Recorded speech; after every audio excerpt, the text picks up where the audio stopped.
हमने तो खेसारी भैया को मैसेज भी किया है, हमने वीडियो क्लिप करके उनको मैसेज किया कि देखिए ये आपकी रियल पहचान है, आप अब इसको डिजर्व करते हैं, आप कम से कम 2 महीना में ही एक गाना आप दीजिए। या पवन जी से भी मैं कहना चाहता हूँ, दोनों बड़े भाई हैं, कि आप लोग की जो कद है, भोजपुरी का ऑडियंस ने आपको जो प्यार आशीर्वाद दिया, आपको जहाँ पहुँचाया है, उस लेवल को समझिए आप लोग। कुछ नहीं, 2 महीना में ही एक गाना, साल में 6 गाना आप दीजिए, वो जो और बड़े कंपनी से दीजिए, हिंदी लेवल का। हाँ हिंदी लेवल का, बड़े कंपनी से आप दीजिए, प्रयास करते रहिए। साल में कम से कम 1 महीना में आप एक ही गाना दीजिए, 1 महीना नहीं 2 महीना में एक गाना दीजिए वैसा, जो अगर वो कहीं एक आध गाना 1,000 हजार मिलियन क्रॉस कर गया तो वहाँ से फिर भोजपुरी के लिए बॉलीवुड का रास्ता बड़ा सिंपल हो जाएगा, बड़ा आसान हो जाएगा। जैसे कि पंजाबी लोग पंजाबी गाने गा करके, जैसे चाहे वो हनी सिंह जी हो गए, बादशाह जी हो गए, रफ्तार हो गए, ये जितने भी लोग हैं, जैसे मीका सिंह हो गए, दिलेर मेहंदी जी हो गए, तो ये लोग कैसे बॉलीवुड में घुसे? आखिर एकाएक तो बॉलीवुड में नहीं चले गए थे, ऐसे ही रास्ता बनाया इन्होंने। उसके बाद देखिए कि आज पंजाबी लोग, हरियाणवी लोग, बंगाल के लोग, साउथ के लोग आज बॉलीवुड में हैं। नमस्कार, प्रणाम, मैं आपका भाई छोटू तबाही और आप देख रहे हैं तबाही न्यूज़। जी हाँ, अभी हम एक बार मौजूद हैं भोजपुरी गायक संतोष रेणु यादव जी के पास। इनसे कुछ भोजपुरी इंडस्ट्री के बारे में चर्चा करूंगा, कुछ जानूंगा भी, और कुछ लेटेस्ट अपडेट जैसे खेसारी लाल यादव हो, पवन सिंह हो, चाहे भोजपुरी इंडस्ट्री के बारे में कुछ विस्तार से मैं बातें करूँगा। सर बहुत बहुत स्वागत है आपका। जी बहुत बहुत धन्यवाद। अभी कुछ आप गाने का मतलब कि प्रोजेक्ट करने में व्यस्त है क्या? हम लोग के लगातार आपके गाने आएंगे मार्केट में? जैसे देखिए, होता है क्या कि सोशल वर्क जो मेरा जारी रहता है, तो इस बीच में कुछ कुछ गैपिंग होता है, और समय तो सबके लिए उतना ही है। 24 घंटा हमारे लिए भी है, 24 घंटा आपके लिए भी है, और 24 घंटा उन तमाम लोगों के लिए भी है जो लगातार प्रोजेक्ट दे रहे हैं। तो हमें थोड़ा सा समाज सेवा करना मजबूरी भी है, ज़रूरी भी है, और अच्छा भी लगता है। मजबूरी ये है कि हम खुद को मना ही नहीं पाते हैं समाज से अलग रख करके, इसलिए हमें जीवित रहने के लिए, हमें खुश रहने के लिए, हम अपने आप को खुशी से रखने के लिए समाज सेवा करते रहते हैं।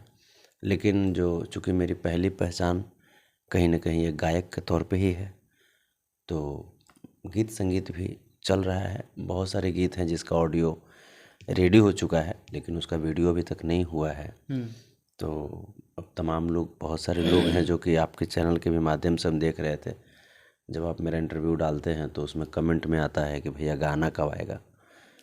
तो वही ऑडियंस का जो आदेश है, तो अब प्लानिंग कर रहे हैं कि बिहार के, और ख़ास करके चूँकि पर्यटन विभाग आदरणीय तेजस्वी यादव जी के हाथों में है, तो बिहार के जो पर्यटन जो स्थल हैं वहाँ पे जा कर के मैं कुछ गाने को शूट करूँ, और कुछ गाने को मैं बिहार से बाहर निकल कर शूट करूँ। अच्छा सर, भोजपुरी इंडस्ट्री के गाने पर आप बाहर निकल कर शूट करने के बता रहे हैं। भोजपुरी इंडस्ट्री में मतलब कि गाने लगातार लोग गा रहे हैं, बहुत सारे गायक हैं, बहुत सारे लोग गाते हैं, लेकिन भोजपुरी इंडस्ट्री में कहीं ना कहीं खेसारी लाल यादव को आप चाहे ऑडियंस सभी लोग फॉलो करती है, भोजपुरी इंडस्ट्री का स्तर कहाँ जा रहा है सर? देखिए अभी जैसे किस मामले में, फिल्म के मामले में या गाने के मामले में? एल्बम इंडस्ट्री के मामले में हमने वो दौर भी देखा है जब खेसारी लाल भैया का गाना दरमियाँ, फिर तेरे मेरे दरमियाँ, हाँ वही तेरे मेरे दरमियाँ, और भी बहुत सारे, रेड लिपस्टिक हमने देखा, फिर एक पानी पानी जो कि बादशाह जी के साथ में आया था। तो वो सब जो सॉन्ग जब हम देखते थे, या तो पवन सिंह जी का मैं अगर मैं बात करूँ तो करेंट था, तुमसा कोई प्यारा नहीं, ऐसा कुछ करके जो गाना था। फिर उसके बाद और भी जैसे सॉन्ग्स ऐसे थे जो कि यहाँ से हिंदुस्तान से बाहर जा कर के लोगों ने शूट किया एल्बम को, और प्रॉपर तरीके से लगा ऐसा कि अब हमारी जो भोजपुरी है वो अब बॉलीवुड के रास्ते पे चल चुकी है। लेकिन पता नहीं फिर क्या हुआ, दोनों स्टार को, चाहे हम पवन जी की बात करें या खेसारी जी की बात करें, वो दोनों लोग पुनः मुस्को भवा के टाइप का वो व्यवहार करते हुए पुनः फिर से वहीं पे आकर के लुढ़क रहे हैं और वहीं पे आने का प्रयास कर रहे हैं। तो प्रयास करते रहिए, साल में कम से कम 1 महीना में आप एक ही गाना दीजिए, 1 महीना नहीं 2 महीना में एक गाना दीजिए वैसा, जो अगर वो कहीं एक आध गाना 1,000 हजार मिलियन क्रॉस कर गया तो वहाँ से फिर भोजपुरी के लिए बॉलीवुड का रास्ता बड़ा सिंपल हो जाएगा, बड़ा आसान हो जाएगा। जैसे कि पंजाबी पंजाबी लोग पंजाबी गाने गा करके, जैसे चाहे वो हनी सिंह जी हो गए, बादशाह जी हो गए, रफ्तार हो गए, ये जितने भी लोग हैं, जैसे मीका सिंह हो गए, दिलेर मेहंदी जी हो गए, तो ये लोग कैसे बॉलीवुड में घुसे? आखिर एकाएक तो बॉलीवुड में नहीं चले गए थे, ऐसे ही रास्ता बनाया इन्होंने। उसके बाद देखिए कि आज पंजाबी लोग, हरियाणवी लोग, बंगाल के लोग, साउथ के लोग आज बॉलीवुड में हैं। आप एक ब्रांड हो यार, इस चीज़ को समझो, अपने आप को समझो। आप एक ब्रांड हो। मैं विशुद्ध एक कलाकार के तौर पे मैं बात कर रहा हूँ। आप एक ब्रांड हो। आप अपनी ग्रेविटी को समझो कि आप हो कौन, और उस लेवल पे आपको मेहनत करना है। मेहनत आप कर रहे हो, आप डिज़र्व कर रहे हो उस लेवल की वीडियो, उस लेवल की प्रोजेक्ट डिज़र्व कर रहे हो आप।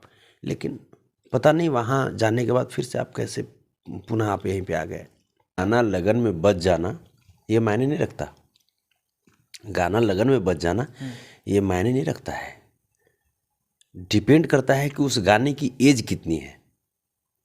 अब ये गाना आज हम गाए, एक लगन बजा 15 दिन, उसके बाद गाना टाई टाई फिश, तो ये गाने का मतलब नहीं हुआ। आज ब्लू है पानी पानी, ब्राउन रंग, हनी सिंह का आज भी चलता है। जैसे बादशाह जी का गाना सुन लीजिए, रफ्तार का सुन लीजिए, दिलेर मेहंदी पा का सुन लीजिए, मीका सिंह का गाना सुन लीजिए। तो आप क्या गाने की आयु को समझते हुए आप गाना बना रहे हैं? आप गाने को उस लेवल का आप बनाइए कि आज जब आप गाना गा रहे हैं, आज आप रिलीज कर रहे हैं, 20 साल के बाद भी लोग जब सुने तो उनको लगे कि हाँ अरे भोजपुरी ने कुछ किया था। और वो वैसे गाने बनने लगे थे। तेरे मेरे दरमियाँ को आप 20 साल के बाद भी सुनेंगे, फिर भी आपको अच्छा लगेगा। बिल्कुल। फिर आप जैसे हमने तो खेसारी भैया को मैसेज भी किया है। हमने वीडियो क्लिप करके उनको मैसेज किया कि देखिए ये आपकी रियल पहचान है, आप अब इसको डिजर्व करते हैं। आप कम से कम 2 महीना में ही एक गाना आप दीजिए।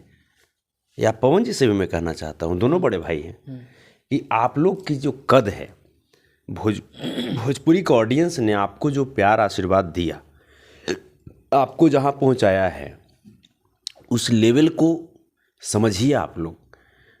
कुछ नहीं, 2 महीना में ही एक गाना, साल में 6 गाना आप दीजिए। वो जो और बड़े कंपनी से दीजिए, हिंदी लेवल का। हाँ हिंदी लेवल का बड़े कंपनी से आप दीजिए। उससे क्या होगा ना, अभी आप लोगों की ऐसा नहीं है कि बहुत जैसे उम्र ख़त्म हो गया। अरे कितना उम्र होगा पवन भैया का या खेसारी भैया का? वह मुश्किल से 40 साल के आसपास एज होगा। 40 साल में तो लोग बॉलीवुड में डेब्यू करता है। लोग 40 साल में बॉलीवुड में लोग डेब्यू करता है। तो ऐसा नहीं है कि बहुत ज़्यादा एज हो गया, अभी तो डेब्यू करने वाला एज है। अगर सही तरीके से अगर आप अपने आप को, अपने करियर को अगर संभालते हुए चलेंगे तो आप बॉलीवुड में भी डेब्यू कर सकते हैं। क्या दोनों सुपरस्टारों को अपने लुक पर, अपने चेहरा पर और अपने स्टैंडअप पर मेंटेन करना चाहिए या नहीं करना चाहिए? देखिए सबसे पहली चीज़ है कि देखिए सबसे जो प्रॉब्लम वाली जो बातें हैं कि दिक्कत कहाँ आती है, चूँकि हम भी उस चीज़ को फील करते हैं। दोनों जो सुपरस्टार हैं वो बिल्कुल एक गरीबी भरी ज़िंदगी से वो बाहर निकले हैं, और उसके बाद वो उन चीज़ों को कभी कभी जैसे जब लोग मिलते हैं उनके टीम में तब समझते हैं, जब लोग जब हट जाते हैं तब फिर नहीं समझ पाते। उन लोगों को अपने पास उनका कैसा बॉडी लैंग्वेज रखना है, कैसे कहाँ पे क्या बात करना है, कैसा पर्सनालिटी डेवलपमेंट होना चाहिए, तो ये इन बातों के लिए उनको स्पेशल टीम में वैसे व्यक्ति को रखना पड़ेगा जो उनके इन बातों पे ध्यान रख सके। अब जैसे फिगर मेंटेन, चूँकि आपको लगना पड़ेगा कि हाँ हम हैं, एक हीरो टाइप के हैं, तो आपको दिखाई देना चाहिए। सलमान खान साहब, शाहरुख खान साहब, ऋतिक रोशन, अक्षय कुमार, उन लोगों को जब देखेंगे आप तो उन लोग को थोड़े है कि वो किसी बात पे अब इसे माने कुछ भी बात को लेकर के उलझते नहीं है वो लोग। इन बातों को आपको समझना पड़ेगा। अभी कुछ दिन पहले ना आया था ये सब गाना, कितना दिन पहले गाना है आपका, तेरे मेरे दरमियाँ, मुश्किल से 2 साल का गाना होगा या 3 साल का गाना होगा, लेकिन वो गाना आज भी जब सुनते हैं तो अच्छा लगता है। पवन जी का करेंट आप सुन लीजिए, क्या शूटिंग है ना, फ्लेवर देखिए। तो फिर तो आप भोजपुरी जब कर रहे हैं तो भोजपुरी कर रहे हैं तो उन्होंने जो भोजपुरी में जो अच्छे काम कर रहे हैं लोग, आप उनके साथ करवाइए। लेकिन जब आप हिंदी कर रहे हैं तो एक तो आप भोजपुरी से हैं, तो अगर सब लोग को फिर भोजपुरी वाला से जब हिंदी करवाइएगा तो फिर वो फिर मज़ा नहीं आएगा। हिंदी जब कर रहा है तो जाइए ना, अंकित चौहान है, मिथुन है, उन लोगों का म्यूजिक लीजिए, उन लोगों का म्यूजिक लेकर के सिर्फ आप भोजपुरी से वहाँ जाइए, ताकि उसके इन्वायरमेंट में आप जब घुसे तो बहुत ज़्यादा वहाँ पे भोजपुरी का असर दिखाई नहीं दे, लगे कि हाँ कोई आदमी आया और छक्का मारते हुए आगे निकल ये गया। लोग खाली एक मारवा में रोज गीत गा रहा है एक म्यूजिक पर। ऐसे नहीं, ऐसे नहीं होता, ऐसे नहीं होता है, तो ऐसे नहीं होता है। ये छोटी मुँह बड़ी बात हम कर रहे हैं, लेकिन जो हमको लग रहा है बिल्कुल स्ट्रेट फॉरवर्ड, यहाँ पे कोई एज ए ब्रदर मैं बात कर रहा हूँ, एज एन आर्टिस्ट मैं बात कर रहा हूँ, तो यहाँ पे चाहे पवन जी हो या खेसारी जी हो, इन दोनों लोगों को इन पॉइंट्स पे नोट करना चाहिए, ध्यान रखना पड़ेगा। चलिए, दोनों सुपरस्टार के लिए भाई संतोष सोनू यादव जी ने बहुत अच्छा बात कहा है, और देखते हैं कि दोनों सुपरस्टार अपना स्टारडम लेवल मेंटेन करते हैं, अपने बॉडी फिगर को मेंटेन करते हैं या नहीं करते हैं भाई। लेकिन हम लोग का काम था दिखाना, हम लोग दिखा दिए फिलहाल। अभी सॉरी मैं आपको डिस्टर्ब किया, अभी मैं बताऊं, खेसारी जी का रेड लिपस्टिक में देख रहा था, आपको मैं बैठा करके तेरे मेरे दरमिया भी दिखाया। वो सब जो सॉन्ग है आप उसमें देख लीजिए, खेसारी जी का पर्सनालिटी देख लीजिए, जैसे कॉस्ट्यूम डिजाइन जिसने भी किया होगा, उनका हेयर स्टाइल जिसने भी किया, ओवरऑल उनका जो लुक था डैशिंग लग रहा था कि हाँ भाई कोई है।